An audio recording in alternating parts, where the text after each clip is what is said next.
सांगलीतील विटा येथे आमदार गोपीचंद पडळकर यांच्या नागरी सत्कार सोहळ्यामध्ये सदाभाऊ खोत यांनी मिश्किल टोलेबाजी केली आहे।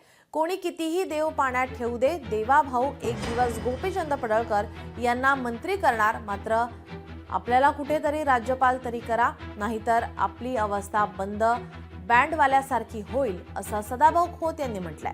त्यामुळे आता कार्यक्रमस्थळी हास्य कल्लोळ झालेला पाहायला मिळाला। एक विस्थापितांचा अंगार जर या महाराष्ट्रामध्ये कोण असेल तर त्याचं नाव आहे गोपीचंद पडळकर। हे कधी विसरून चालणार नाही।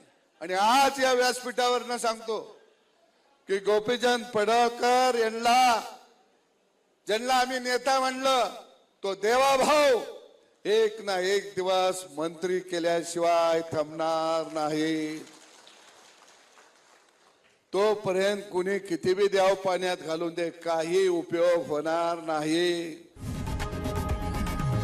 लोकशाही मराठी ऐका, पहा, जागरूक रहा।